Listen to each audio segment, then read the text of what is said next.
Good day mga ka-EA! So for today's video, yung huli natin bineklas na breeder na imported, nag-drop na rin ng kanyang second egg. Yung first egg nung nakaraan nabasag, pero wala naman tayong plano umpisain yun. So itong second egg niya, ngayong umaga pag-check ko, yan, basag na rin. At mukhang dinali ata siya ng maliliit na bubwit. Minsan kasi may mga gumagalang bubwit dyan, nainginain ng mga natatapon na feeds. Ayan. Kaya syempre dapat laging monitor din tayo sa paglinis para hindi lagi na tinatambayan ng kung ano mang bubwit. Ayan. So ito yung may kangar natin na plier. So check ko siya ngayong umaga kung may progression na ba. Ayan o. Magkaroon siya ng tama o. Ayan, dry na rin. Ayan o, pabaklas na yung yung canker sa bibig niya. Ayan o, ganda katawan o. Lakas din siya kumain kaya hindi tayo nag-aalala sa niya, sa kondisyon niya. Yun nga lang talaga, tinamaan ng canker eh. Meron siyang bulutong din ba to? Hindi, parang natukato nung nakaraan sa crates eh. Ayan, nag-dry na din yung niya. Basta tuwing umuwi to galing training, lagi may bangas yung mukha kasi nakikipag bardagulan sa sa crates. So mga more or less mga 4 na araw din ata na ipahinga to. Paronda tayo ng ng ibon. Sasabay na natin yung iba natin plier dito, syempre.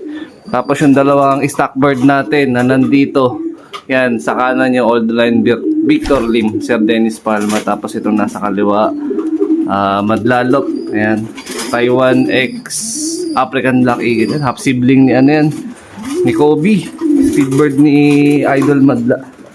Ayan. Open lang natin tong release door ng natin. Ayan yung pares niya. So mamaya may basketing tayo mga kalapatids ng ating club training. BBCM na po yun. Kasi natapos na yung advanced training natin sa sa TDFC. Ayun, lakas pumitik nung Taiwan, no? Ayun, shoutout kay Idol Madla. Ayan. Actually, na-training din sa atin na Norte yan. Di lang natin na isagad ng derby last season. Kasabayan siya ni Frankie, yung ating Santa Ana finisher. Ayan. Hindi ko sure kung nag-itlog yung kapares pala ni Red Bar. Hindi lumabas eh. Kasi paupo-upo na ito nung nakaraan dito eh. Baka nag-drop ng egg. Ay, sabi ko na nga ba. Ayan, tama. Nag-drop nga ng egg. Ayan. Tabi. Ayun o. Nag-drop ng egg. Pares ni ni Red Bar. Si Sexy Blue. Kaya pala ayaw rumonda na ito. A few moments later. Pala nag-ooromintado si Red Bar. Kasi mag-iitlog na pala si Sexy Blue. Yan sila. So yung nakahiwalay dyan na gusto rin po kumawa. Pakawalan din natin nga to. Batcher naman to. Kaya lang parang 2 taon na rin atang to. Hindi natin napawalan. Itong Victor Lim na yan. Ayan, tingnan natin. Ngayon ayaw naman lumabas. Ito yung mga sinauna natin ng mga foundation bird. Actually, nag-anak na rin sa akin ng yan, ng 2 times Apari, 1 times Santa Ana. Ayun. Ayan. Sa loob ng 2 taon halos, or mahigit. Ngayon lang ulit nakawala itong old line Victor Lim natin. Tingnan natin kung hindi tayo mahihirapan sa pag-trap sa kanya. Pero badger natin yan dito. Paikot natin yan dito. Kasi ang ugali ko, karamihan talaga dati ng mga pinabadger natin ng mga yung mga stock bird ko, pinabadger ko talaga para in case magkaroon ng casualties, makawala, wala tayong magiging problema. Ayun hihinga rin agad yan kasi 2 taon walang lipad dyan Saan na siya? Ayun bababa agad yan, Antimano. Baba agad yan.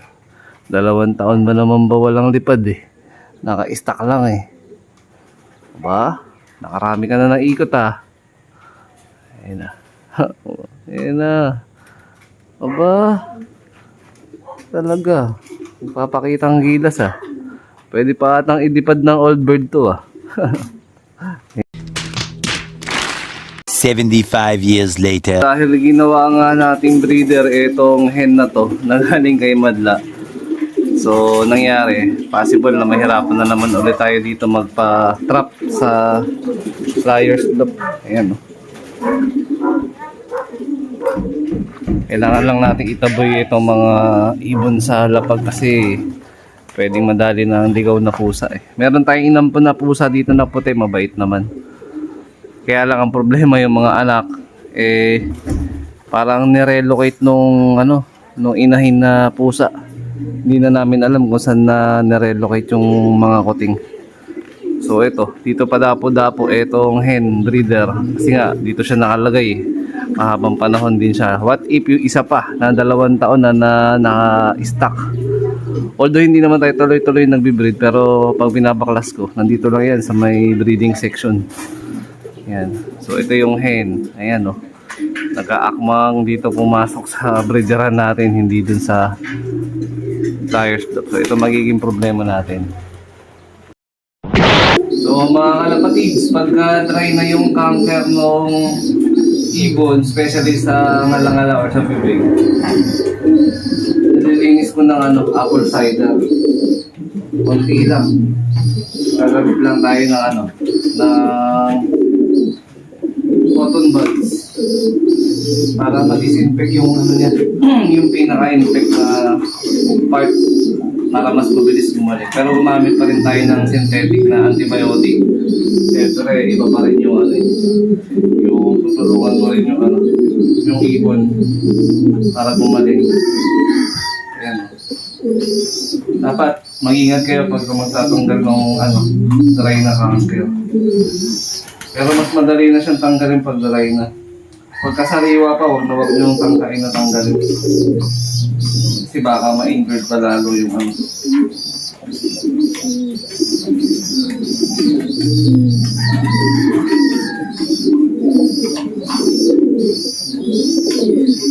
Ayan. Parang kesong puti. Yung cancer. So, disclaimer lang, hindi natin sinasaktan yung ibon. Instead, tinutulungan natin na mas mapabilis na bumalik.